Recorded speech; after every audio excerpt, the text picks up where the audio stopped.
I still hear her voice sometimes, soft, shaky, almost swallowed by the dark. Please, don't hit me. I'm already hurt. 6 tiny words whispered by a girl who looked like she'd run out of miracles.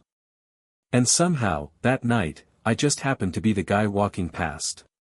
Maybe that was luck. Maybe fate.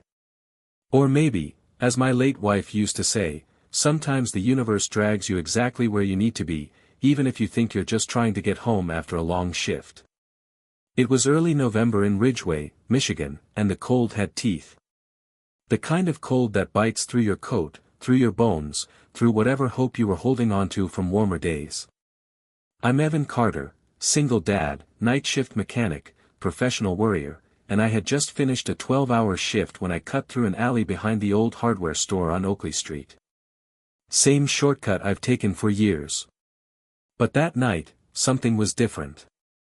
I heard it before I saw it, a tiny sound, somewhere between a whimper and a gasp, like someone trying to breathe through fear.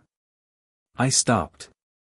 My brain said keep walking, it's late, you're tired, don't go looking for trouble, but something in my chest tugged hard in the opposite direction. There, behind a dumpster, curled into the shape of someone trying to disappear, was a little girl. Maybe 7. Maybe younger. Hard to tell through the dirt, the tangled hair, the trembling.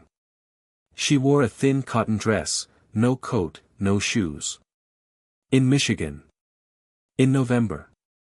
But it wasn't the dress that made my stomach twist. It was the bruises. Flecks of yellow, purple, green, old ones, new ones, like someone had painted pain across her skin and kept repainting it. I crouched down slowly. Hey there, are you hurt? Her head snapped up. Her eye, she only had one that wasn't swollen halfway shut, locked on me. Pure fear. The kind of fear you see in injured animals. The kind that tells you someone taught them the world is not safe. Then she whispered it. Please don't hit me. I'm already hurt. I felt something inside me crack.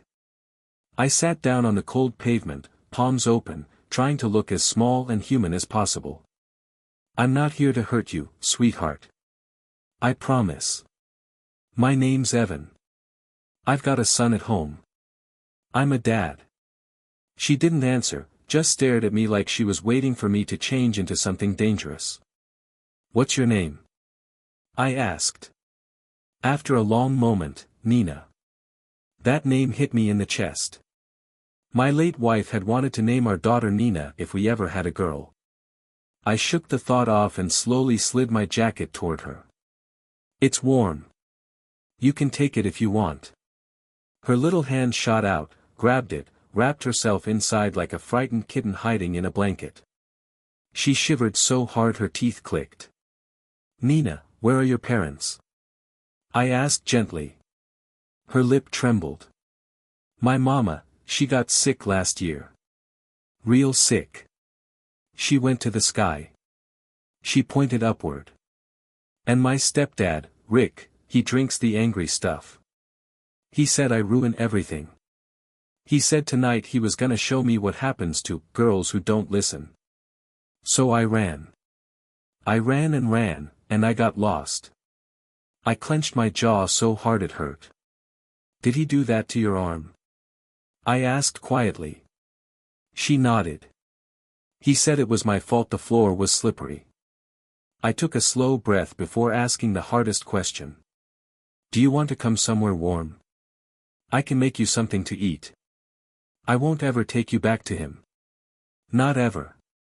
Promise? Her voice shook like she didn't dare believe it. On my life. She didn't say yes. She just stood up, wobbly, exhausted, and let me lift her. She weighed nothing. Not a child. A feather. A question. A prayer. ACT 2, when the system meets the human heart. I called my neighbor, Mrs. Avery, an older widow who watched my son Mason during my late shifts. I found a child, I said, voice shaking. She's hurt. Bad. Mrs. Avery didn't even hesitate. Bring her. I'll start warm water and soup. When we stepped into my house, warmth hit us like a blanket. Mason's superhero nightlight glowed from down the hall. Mrs. Avery gasped when she saw Nina but recovered fast, years of motherhood kicking in. She ran a bath, not hot, just warm enough to ease the shaking. While she washed Nina gently, whispering, "You're safe now, sweetheart, no one's going to hurt you again," I made the call I knew I had to make, Officer Riley, someone I trusted. She arrived within 20 minutes. One look at Nina's injuries and her jaw tightened. "This is serious, Evan. That man, her stepfather, he's going to prison." Good, I thought. Then I thought, but what about Nina tonight? Where does she go? A social worker named Kelly arrived, exhausted but kind. She knelt in front of Nina. "Honey, we'll find a safe place for you." Nina grabbed my sleeve with both hands. "Please don't make me go somewhere else. I'm scared of beds that creak. And people opening doors at night. I want to stay here. Please. Please." Kelly sighed, the kind of sigh that held years of watching the world hurt children like her. "Mr. Carter, you're not a foster parent. Legally, she can't stay here." "She can," I said. "She needs to. Evan, the process." "Start it," I said firmly. "I'll do whatever I need. She stays." And maybe it was the way Nina held me. Maybe the universe whispered something in that moment. But Kelly nodded. Emergency placement for 72 hours. After that, we'll see what's possible. Mason, who was 8 and had no filter, padded into the kitchen rubbing his eyes. "Dad, who's that?" "This is Nina," I said softly. "She's staying with us for a while." He studied her. Then, without saying a word, he disappeared into his room. When he returned, he held out his most precious thing in the world, a stuffed elephant named Rocket. "He helps when I have bad dreams," Mason said awkwardly. "He's got one ripped ear but he listens real good." Nina took it like it was treasure. That night, I sat in the hallway between their rooms, listening. Every time Nina whimpered, Mason whispered, "It's okay, you're safe now. My dad doesn't let bad guys get us." I cried silently. Because truth was. I was terrified. Doing my best was one thing. Becoming someone's lifeline. That was something else entirely. But the universe had clearly made its decision. Nina was here. And she wasn't going anywhere. ACT 3, becoming a family the hard way. The next weeks became a blur of appointments, doctors, therapists, police statements, social worker visits. Nina had injuries older than her memories. Starvation. Nightmares. Startle responses so severe she'd hide under tables when someone sneezed. But she also had something else, an unbelievable capacity to heal. Mason taught her how to play Mario Kart. Mrs. Avery braided her hair every morning. She learned to bake muffins. She laughed, soft at first, then real. The sound filled the house in a way I didn't know I'd been starving for. One night, during a thunderstorm, she climbed into my lap shaking. "Thunder sounds like Rick hitting the door," she whispered. I held her close. "No one is ever hitting you again. Thunder is just noise. It can't hurt you." She fell asleep in my arms. Kelly, the social worker, watched us quietly and said, "She trusts you fast. Kids like her usually don't trust anyone fast." "She deserves to trust someone," I said. Kelly smiled sadly. "Then you might be exactly who she needs." The court didn't move quickly. It never does. But eventually the question came, would I foster her long term? "Not foster," I said. "I want to adopt her." Kelly blinked. "Are you sure?" "Evan, adoption is forever." "I know." My voice cracked. "That's what she deserves." The road wasn't smooth, background checks, home inspections, home studies, parenting classes, financial reviews. I worked extra hours, slept less, worried more. Mason sold some of his toys at a yard sale to help pay for Nina's adoption, which nearly broke me.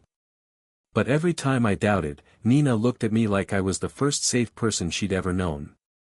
One night, out of nowhere, she asked, "Can I call you Dad?" "Just, sometimes." I swallowed hard. "You can call me Dad all the time if you want."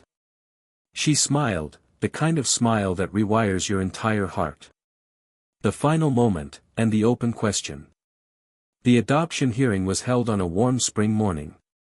Nina wore a yellow dress Mrs. Avery sewed for her. Mason wore a tie he hated. I wore the suit my wife insisted I keep, just in case life surprises you. Life had surprised me more than I ever expected. The judge asked Nina, "Do you want Mr. Carter to be your father?" Nina said, clear as day, "He already is." I broke. Mason cheered. Mrs. Avery cried harder than anyone. "And do you choose the name Nina Carter?" the judge asked. Nina nodded proudly. "That's my family." And just like that, she was my daughter. Officially. Legally. Forever. Later that night, after the cake and photos and hugs, Nina tugged my sleeve. "Dad?" "Yes, sweetheart." "Do you think Mom, your wife, would have liked me?" I felt my breath hitch. "She would have loved you. She had the warmest heart. And she always believed families find each other, no matter how." Nina leaned her head on my shoulder. In that moment, the whole house seemed to exhale, like all three of us had finally come home. Ending with a question for the audience. And now I want to ask you, the person listening to this. What would you have done that night in the alley? Would you have stopped, or walked past? Because there are kids like Nina everywhere, unseen, unheard, hoping someone will finally stop long enough to say, "You're safe now." Tell me in the comments. Backhand index pointing right. Did Evan do the right thing? Or did he risk too much? Backhand index pointing right. Do you believe strangers can become family? Backhand index pointing right. Have you ever had a moment where helping someone changed your life too? Your answer might remind someone out there that kindness still exists, and that it matters more than we think.